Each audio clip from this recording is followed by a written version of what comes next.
क्या आपके भी मटन कोफ्ता ग्रेवी में जाते ही टूट जाते हैं? तो मैं आज आपको बताऊंगी वो एक गलती जो 90% लोग करते हैं और उनके मटन कोफ्ता ग्रेवी में जाते ही टूट जाते हैं।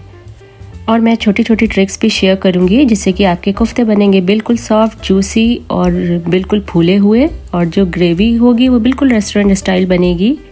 अगर इंग्रेडिएंट्स का बैलेंस सही हो तो रिजल्ट एकदम लाजवाब होता है, वरना सारी मेहनत बेकार हो जाती है। Hello everyone, welcome back to my channel.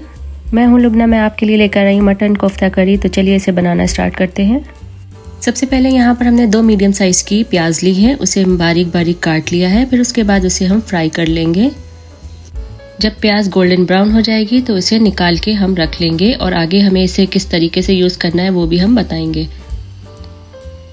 एक प्लेट में प्याज को निकाल लेंगे, और हवा लगने के बाद जो प्याज होती है वो एकदम क्रिस्पी हो जाती है। यहाँ पर हम आधा किलो कीमे की कोफ्ता करी बनाएंगे, और ये देखिए कीमा जो है वो मशीन का पिसा हुआ है, और इसमें बिल्कुल ही हल्का सा फैट भी है।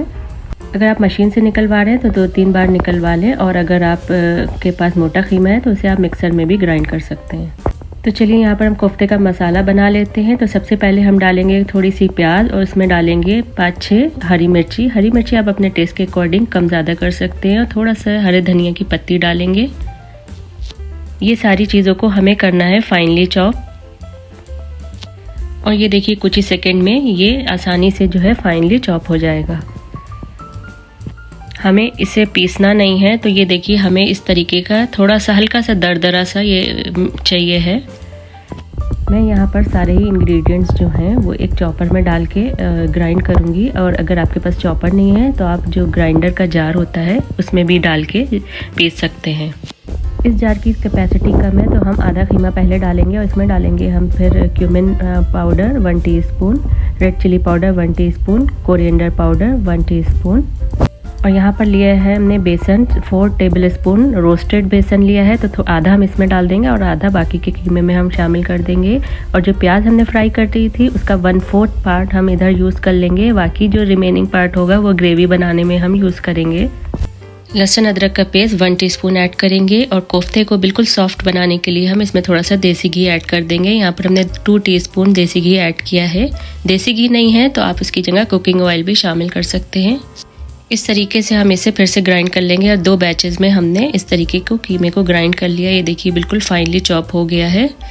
अब हम हाथ में थोड़ा सा तेल लगाएंगे और एक छोटा सा बॉल साइज का पोर्शन लेंगे। हथेली पे रखकर इसे हमें राउंड शेप में बिल्कुल बॉल की तरह बनाना है, और इस तरीके से कोफ्ता बनाना है कि कोई भी इसमें क्रैक ना हो। अगर क्रैक होंगे तो कोफ्ते हमारे ग्रेवी में फट जाएंगे, तो इसलिए आपको तो बहुत ही अच्छे से स्मूथ करना है कोफ्तों को। ये देखिए इस तरीके से इसमें कोई भी क्रैक नहीं दिख रहा है। तो फ्रेंड्स, अगर आपको लग रहा है कि ये रेसिपी आपके लिए यूज़फुल होने वाली है तो प्लीज़ चैनल को सब्सक्राइब कर लीजिए। आपका एक सब्सक्राइब मुझे मोटिवेट करता है और मुझे और ज़्यादा ऐसी ऑथेंटिक रेसिपीज़ आपके लिए लाने के लिए हौसला देता है।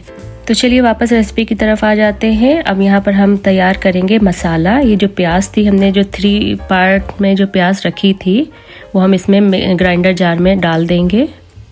प्याज के साथ साथ हम 1 कप दही लेंगे। ये रूम टेम्परेचर का दही है, इसे हम शामिल कर देंगे और इसे हम फाइनली ग्राइंड कर लेंगे।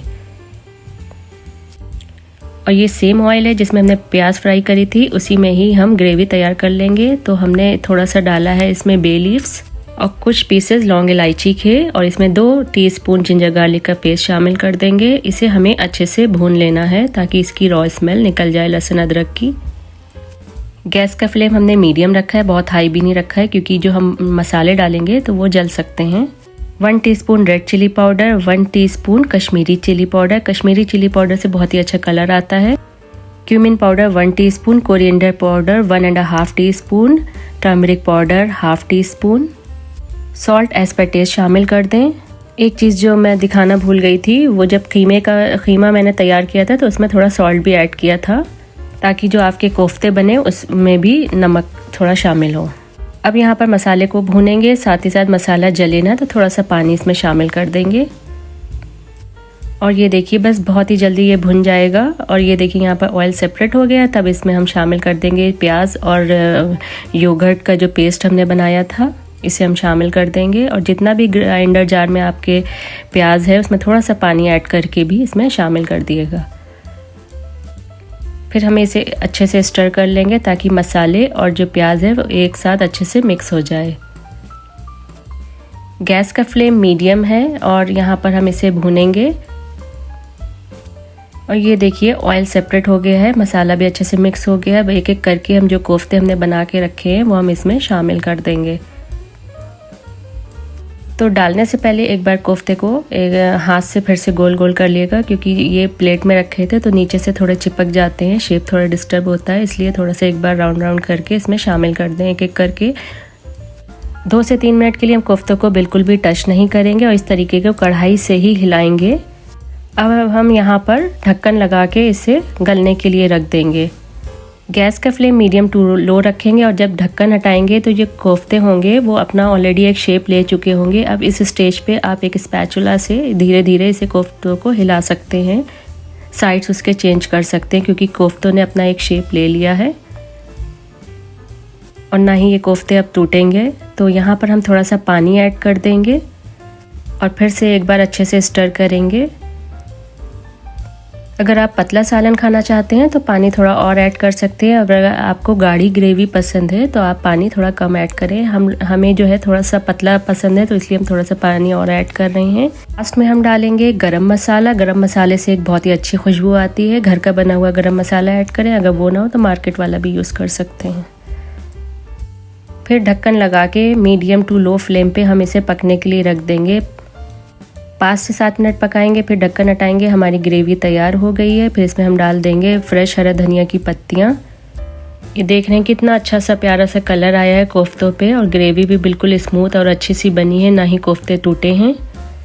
तो यहाँ पर हम कुछ कुकिंग टिप्स शेयर करेंगे, जैसे कि ग्रेवी के लिए ऑयल का टेम्परेचर बहुत इंपॉर्टेंट है। यहीं पर लोग सबसे ज़्यादा गलती करते हैं।